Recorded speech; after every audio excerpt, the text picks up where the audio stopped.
So good afternoon, everyone. I'm going to talk to you today about teaching language using video.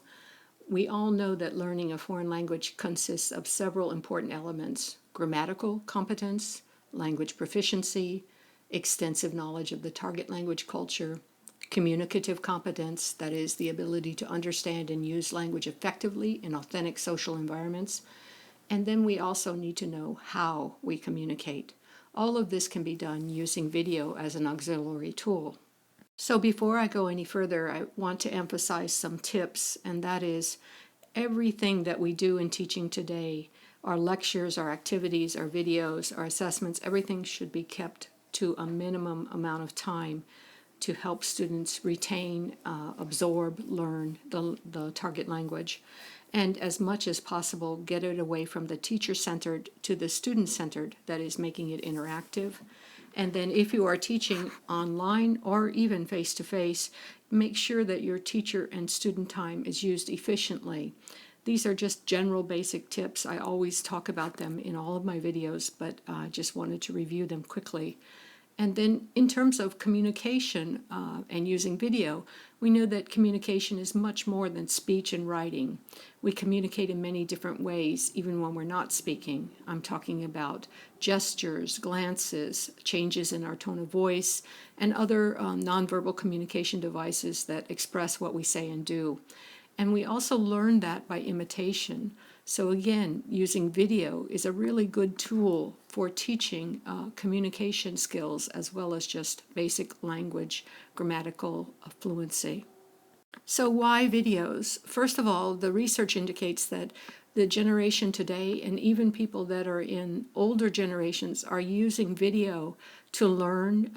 Visual images are becoming much more popular than text images, so it's becoming a reality. It is a reality.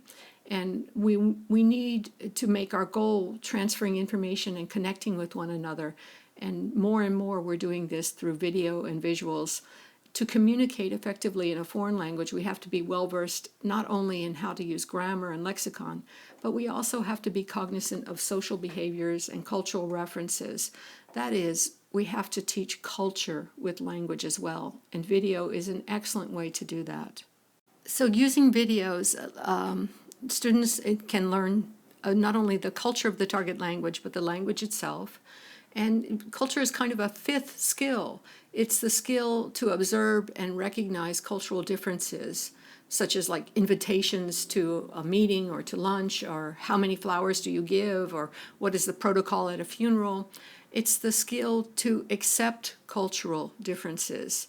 So you must remember that in China, white chrysanthemums are funeral flowers, and they don't mean that in American culture. It's also the skill to appreciate cultural differences. Some cultures celebrate Christmas on a different day. The Russians have a different holiday, different calendar for Christmas, and different cultural norms. So understanding the cultural context of day-to-day conversational conventions, greetings, farewells, how to address people, thanking people, making requests, giving and receiving compliments and other things is much more than grammatical sentences. It is also built into the cultural competence and into the body language, nonverbal gestures, and it empowers our students to use the target language correctly. Video helps them learn all these things. So movies, because they are images of people, often people, places, things, situations, they offer contextual clues. So the language that's used may not always be grammatically correct, but it's authentic language. The language and terms that are used will indicate certain priorities in that culture.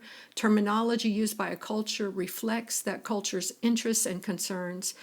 Students can also learn all kinds of things in terms of, as you can see in this image, about greeting, what is acceptable, what is not acceptable. Other things that we can see in video is art, as well as fashion, appropriate behaviors, and inappropriate behaviors. So authentic sources help students engage in authentic cultural experiences. And we need to make sure that when we show videos that there is a reason, a target reason.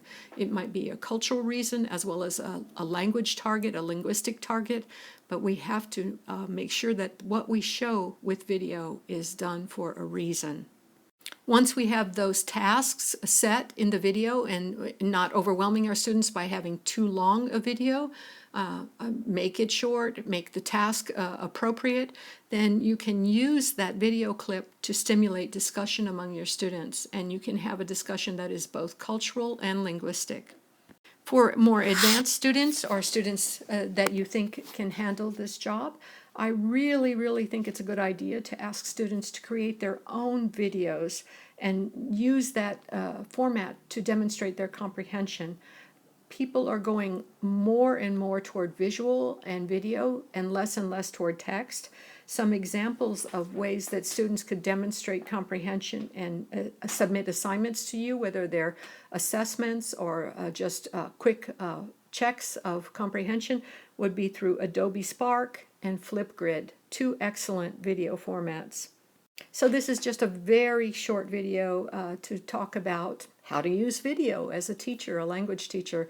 If you have any questions, feel free to email me. I'm happy to answer any questions you have. Thank you for listening.